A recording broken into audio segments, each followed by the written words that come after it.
अस्सलाम वालेकुम। वीडियो के आगाज में मैं आपको एक और वीडियो दिखाना चाहता हूं और ये वीडियो वजीर दिफा ख्वाजा आसिफ साहब की है।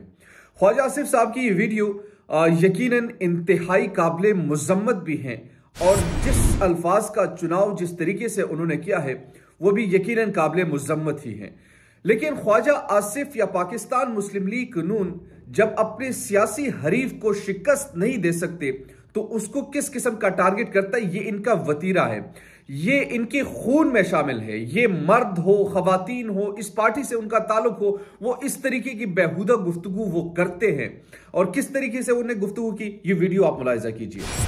सूरत हाल तो अब यहाँ तक आ गई है ना कि जितने भी बड़े बड़े केसेस की बात होती थी, बड़ी बड़ी करप्शन की बात होती थी, मगर बात अब यहाँ तक आ गई है कि जी इमरान खान साहब का निकाह इद्दत में हुआ था या नहीं हुआ था, यानी कि कुछ साबित नहीं हो रहा ना उनके खिलाफ। अब बात यहाँ तक आ गई। देखें, अभी 8/4 को ये 4-5 दिन पहले जो है वो मौलाना जो है उन्होंने फिर बयान दिया है कि इद्दत में निकाह कराने का ये मुझे आर्गूमेंट दिया गया था कि पहली तारीख को जो है 1 जनवरी को, जो भी 2018 थी या 19 थी, अगर मेरा निकाह जो है ये मौजूदा उनकी जो बेगम है उनके साथ ना हुआ तो मैं वज़ीर आज़म नहीं बन सकूँगा, इसलिए मैंने इद्दत के दौरान निकाह किया। आप देखें, मुझे आप बताएं, शाहज़ेब के एक शख्स जो है इद्दत के दौरान निकाह करे सिर्फ इसलिए कि उसको ये कश्फ हुआ है या उसको ये इल्हाम हुआ है कि 1 जनवरी तक अगर ये मेरा इस खातून के साथ निकाह ना हुआ तो मैं वज़ीर आज़म नहीं बन सकूँगा। आप चाहते हैं उन लोगों वो पाकिस्तान का दोबारा वज़ीर आज़म बने, उसके साथ बैठ के हम मुज़ाकरात करें, उसके साथ पाकिस्तान के मसाइल सेटल करें। मुझे तो उन लोगों की अकल के ऊपर मातम करने को जी चाहता है जिन लोगों ने उसको स्पॉन्सर किया, जो उसके सिलेक्टर थे, जिन लोगों ने, वो कल्परेट हैं आज भी इस मुल्क के, जो है मुल्क के जो दुख पहुंचा है या जुल्म हुआ है या जो नुकसान हुआ है इस मुल्क का, वो बराबर के शरीक है इमरान खान के अंदर, क्योंकि इमरान खान के वो स्पॉन्सर थे। वो लोग जो है वो बड़ी जिम्मा नहीं करार दे सकते। वीडियो आपने देखी, ये ख्वाजा मोहम्मद आसिफ है। मैं कुछ ज्यादा नहीं जाना चाहता, लेकिन जिस किस्म की सियासत ये लोग कर रहे हैं इसमें ये खुद जाकर गिरेंगे। इनके माजी में जाएंगे, बहुत सारे किस्से खोलेंगे और इन पर असर तो होगा ही होगा, बल्कि उनके बच्चों पर भी असर होगा। यहां तक सिर्फ मैं आपको इशारा दे दूं, यानी पाकिस्तान मुस्लिम लीग नून अगर ये समझ रही है कि हम इस तरीके से इनको डैमेज करेंगे या पाकिस्तान की अवाम के जहनों में ये चीज डालकर के इद्दत में पता नहीं उन्हें क्या निकाह किया, क्या कुछ किया, पाकिस्तानी अवाम का इससे कोई सरोकार नहीं है। मैं आपको 1000 में से 1000 मरतबा प्रूव करने को तैयार हूं कि पाकिस्तानी अवाम इस चीज को मसला ही समझते नहीं है। पाकिस्तानी अवाम के जेन्युइन मसाइल क्या है? पाकिस्तान की मईशत है। पाकिस्तानी अवाम का जेन्युइन मसला क्या है? पाकिस्तान का तरक्की है। पाकिस्तानी अवाम का, पाकिस्तान का जेन्युइन मसला क्या है? वो करप्शन है। पाकिस्तानी अवाम का, पाकिस्तानी लोगों का जेन्युइन मसला क्या है? वो पाकिस्तान को तरक्की की राह पर गामजन करना है।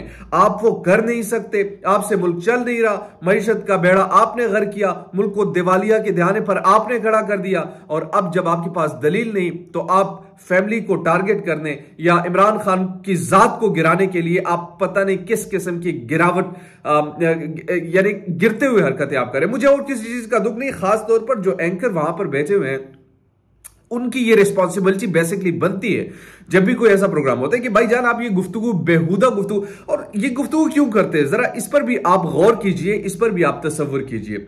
देखिए, पाकिस्तान मुस्लिम लीग नून में हमेशा मिसाल देता हूं कि बेनजीर के खिलाफ उन्होंने नंगी तस्वीर जो हेलीकॉप्टर से फेंकी थी, तो ये जो मसला है खवातीन को टारगेट करना, ये जो मसला है फैमिलीज को टारगेट करना, ये इनकी खून में शामिल है, ये बेसिकली इनकी खून में शामिल है और ये वाकईतन शामिल है।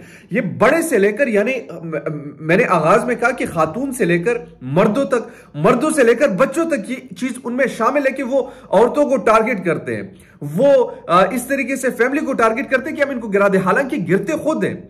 यानी पाकिस्तान में कल से ये लोग जो कंपेन कर रहे, खासतौर पर मौलवी साहब को भी लेके मुफ्ती सईद साहब को, मुफ्ती सईद साहब ने जो जैकेट पहने वो बिल्कुल, यानी जिस तरीके से बर्फबारी का मौसम हो उसमें वो जैकेट उन्होंने पहनी, तो आप ये तस्वर कीजिए कि वो जैकेट के साथ जो वीडियो बनाई गई थी या कल रिलीज की गई है वो कब की रिकॉर्ड की होगी।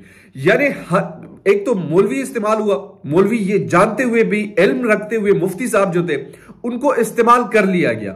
इस्तेमाल करने के बाद अब सियासतदान दोबारा इस्तेमाल हो रहे। ख्वाजा आसिफ साहब ये गुफ्तगू तो कर रहे, लेकिन ख्वाजा आसिफ साहब अपने गिरबान में नहीं देख रहे कि जो उनके कायद की मैं ज्यादा दूर नहीं जाऊंगा, मैं सिर्फ एक इशारा दूंगा।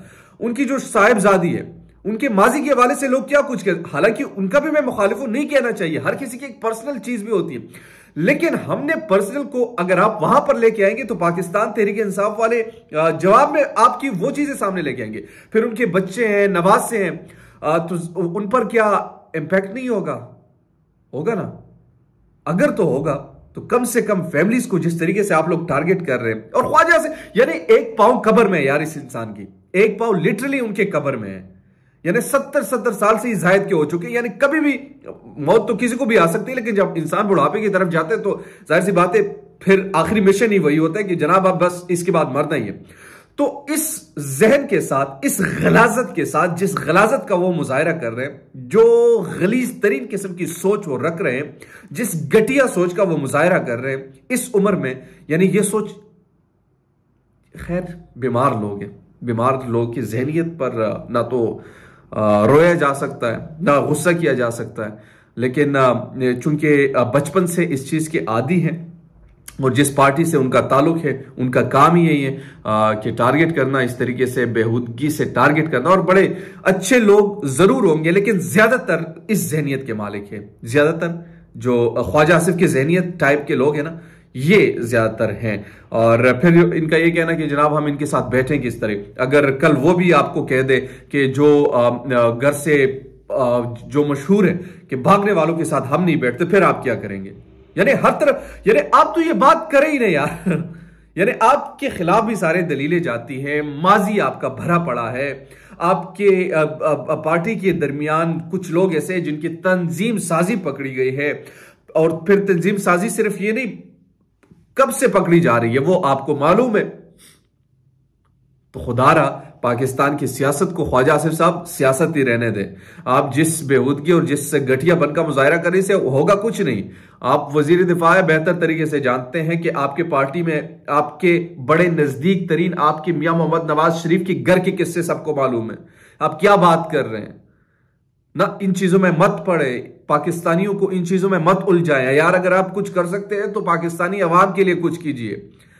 अगर आप इमरान खान को इस बुनियाद पर, इद्दत की बुनियाद पर गिराना चाहते हैं तो ये कोशिश खुदारा मत कीजिए, इससे आप नहीं कर सकेंगे। कोई ठोस चीज लेके आए, कोई लेके आए कि जनाब इसने ये करप्शन किए, कोई करप्शन के केस उन पर आप साबित नहीं कर सकते, इद्दत के केस को सामने लेके आए। कोई करप्शन के केस उन पर आप साबित नहीं कर सकते, टिरियान का केस सामने लेके आओ। ओ भाई, सियासत करो सियासत। इन चीजों से पाकिस्तानी अवाम को आप नहीं वरगला सकते हैं। वो 2 मिनट में आपका जो है जो प्लान होता है उसको खत्म कर देता है। आप क्या बात कर रहे हैं? अच्छा, एक और बड़ी इंटरेस्टिंग चीज आज सामने आई और वो ये डॉक्यूमेंट है। इस डॉक्यूमेंट की बुनियाद पर शौकत खानम को हुकूमत पंजाब ने यह भेजा है। 20 साल कबल इस दुनिया से जाने वाली शौकत खानम, इमरान खान की वालदा, उनके नाम पंजाब हुकूमत का एक लेटर। उस लेटर में यह कहा गया है कि एक लग्जरी हाउस वो ऑन करती रही तो उसके टैक्स के हवाले से कुछ एक नोटिस उनको जारी किया है। यानी कितनी घटिया, शर्म, ये भी छोटे से लफ्ज है, लेकिन इससे बढ़कर मैं लफ्ज को इस्तेमाल करूंगा तो वो नामुनासिब होगा। बहरहाल खामोशी इस पर बेहतर है कि एक शख्स इस दुनिया में नहीं और हम इनको डिस्कस कर रहे हैं सिर्फ पंजाब हुकूमत की घटियापन की वजह से, तो हमें नहीं करना चाहिए। दीजिए नौमान खान को इजाजत। अल्लाह निगहबान।